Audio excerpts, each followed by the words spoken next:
The first truth is that your mind, your emotions, and your negative thoughts aren't you. In the Bhagavad Gita, Krishna says to Arjuna, "For him who has conquered the mind is the very best of friends.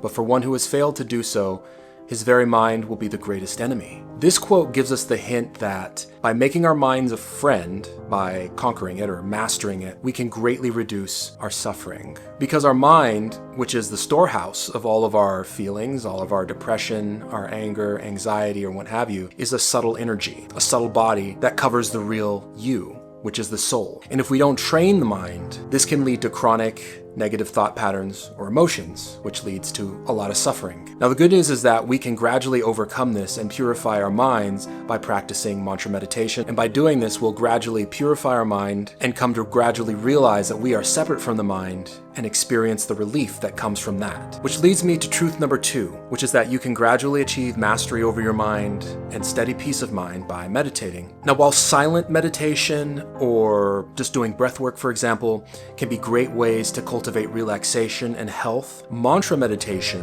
is actually the best form of meditation to practice in this day and age if your goal is to truly master your mind and eventually achieve self-realization. And by working on this type of inner spiritual mastery and strength, you'll automatically be neutralizing and gaining perspective on whatever depression or sorrow or suffering that you're currently going through, while also building a strong inner foundation and strength to deal with the struggles that life throws at you. Truth number 3, what other people think of you isn't what actually makes you, you. Maybe you're feeling down and depressed because someone that you like or love, or maybe a group of people that you like and love, maybe even family, has a negative opinion of you, or they don't approve of your goals and dreams. Maybe they just don't show any interest in you, and maybe that hurts you.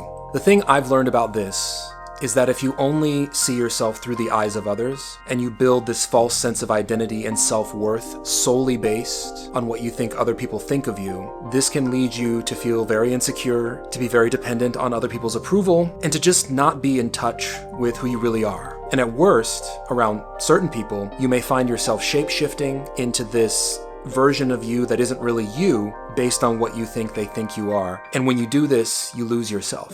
You give away your power and your free will by letting the opinions of others determine your character. Now, don't get me wrong, it's totally normal sometimes to change yourself a bit or relate a little bit differently to different people in different circumstances. And of course, it's a great thing to ask for help and consider the opinions of others when they're good friends, teachers, mentors, or people that you trust. But what I'm speaking of here are people who cannot help you, people who do not share the same vision as you, people who don't have the same desires or values as you, people who aren't interested in you achieving your goals, and people who just don't see the same potential that maybe you see in something. The opinions of these people is almost certainly not going to be in alignment with the real you, or you living up to your full potential, or you being happy. So it may be best to humbly detach yourself from these influences. Truth number 4, you have to allow yourself to feel and somehow process or express your anger carefully to truly let it go. In my experience, and the psychological research backs this up, suppressing your anger never leads to good outcomes in your life and your mental health. Suppressing your anger simply leads to it building up inside of you and then eventually slipping out,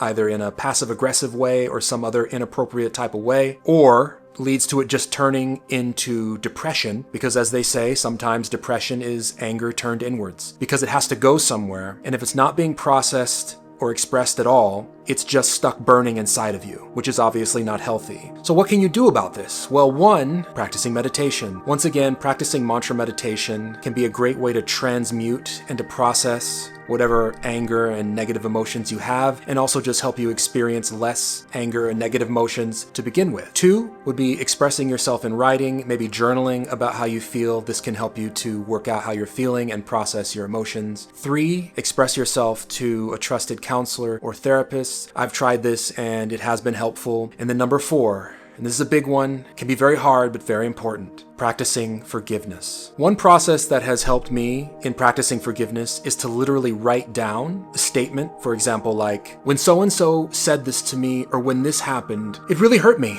or I felt insulted, or it just really bothered me, but I accept that it happened, I choose to forgive them, and I choose to let it go. and move on. Doing this allows you to express some of those unprocessed emotions of how you felt about a situation, which is healthy, without judging the other people, which is healthy. And it allows you to consciously choose to forgive and move on and signal to your subconscious mind in writing that you're letting go. And in my experience, putting it in writing really seems to help a lot. Truth number 5, it is not helpful to be so judgmental and harsh towards yourself. One of the common misconceptions that people have about this, myself included many times in the past, is that this is how to be humble, or this is humility. It's not. Constantly beating up on yourself and judging yourself is not humility, it's self-abuse. It's akin to using your mind as a tool to drag yourself down. And at worst, this could make you more prone to being critical or judgmental towards others, which can be super destructive to you spiritually and in your relationships. Because as they say, those who are very judgmental and critical towards others are often the same way towards themselves. And these tend to be very miserable people, and you don't want to be that. So give yourself some grace. The next time you catch your mind replaying thoughts like, God, I'm so stupid, or God, I screwed everything up, or God, I'm such a failure and my life is so screwed up and it's over, take a deep breath and remind yourself that things will get better. Accept the fact that yes, maybe you made some mistakes and maybe you're currently reaping the consequences of those mistakes and things aren't going very well for you. But we all make mistakes, nobody's perfect, and eventually this will pass.